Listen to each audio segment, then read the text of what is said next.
Hi everyone, Chris from Stone Age Gamer here. Let's talk a little bit about the Nintendo 64, in particular, this guy right here.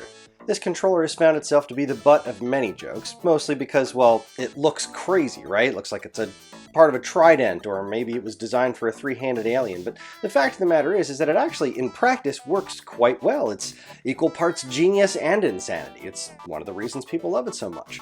But time marches on. Controller technology has gotten a lot better. Analog sticks have gotten a lot better than this, and of course, wireless technology is the thing of the day. So, what do we do with our old Nintendo 64 controllers? Well, we keep using them as long as we can. However, if you want a wireless option, there's plenty of them out there, including this guy right here, the Admiral from Hyperkin. Let's take a look. Okay, everybody, here is the Admiral, the wireless controller for the Nintendo 64, and there's a Nintendo 64 for reference. And let's break this thing down. Let's see what we've got cooking here. So, probably the most important thing to do is a side-by-side comparison with the original Nintendo 64 controller, and you can see there's a bit of a size difference. Not as large as you would think. In pictures, this thing looks tiny, and it's actually not that much smaller than the original N64 controllers you can see here. There's a little bit extra room on each side. The buttons are a little bit closer to the center, mostly because you don't have this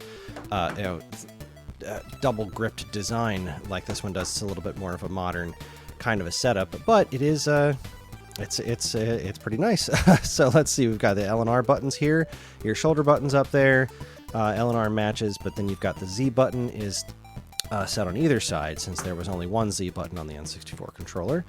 The analog stick, you can see, is a much more modern design. This has got a rubbery grip, so it feels it's a lot easier to catch your thumb. You really feel like it feels like you're using a more modern controller, whereas this one is definitely got that classic N64 feel, you know what I mean? It's got the hard plastic, so your thumb can slide around a little bit easier. This is just a much nicer analog stick overall. The D-pads are about the same size, it looks like, and this one feels really quite nice. Everything has a very noticeable click to it. The buttons themselves, you press them in a little bit farther than you do the N64 originals. I don't know how well you can see that on here.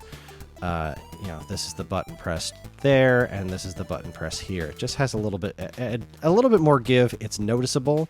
Some people really like that kind of a thing. It makes you feel a little bit more like, oh, I'm pressing a button. I am definitely pushing a thing, and it is having a reaction.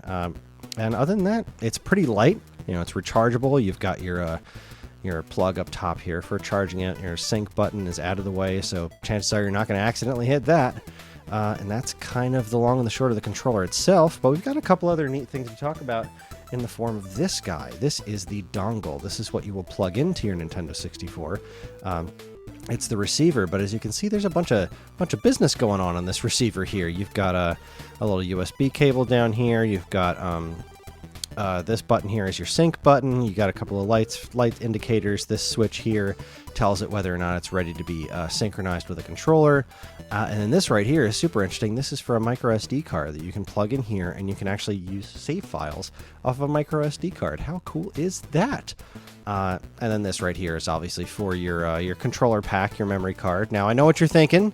What if I want to stuff an N64 Rumble Pack in this thing and just be an agent of chaos and make my system shake every time something happens? Well, unfortunately for you, this does not fit. Yeah, this was designed just for the controller pack. You physically can't shove an N64 Rumble Pack in there, so no shaking your system around for you. And it's a pretty simple setup. All you do is right out of the box, you just take this, plug this right in here, and then you're pretty much good to go. You press your sync button on here, your sync button on here. When it's plugged in, it'll connect, line up all nice and good, and then you are ready to play some N64 games with wireless precision with your new Admiral controller from Hyperkin. The Admiral from Hyperkin is available now at StoneAgeGamer.com in a multitude of colors. Thanks for watching, everybody. If you liked what you saw here today, please comment, like, subscribe, do all that stuff.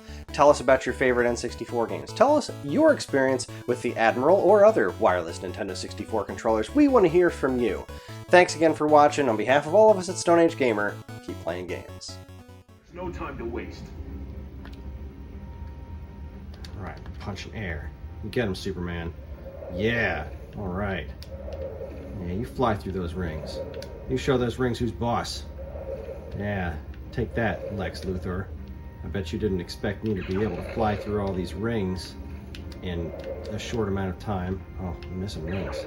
Oh. All right, no, I got this. I got this. Get him, Soups.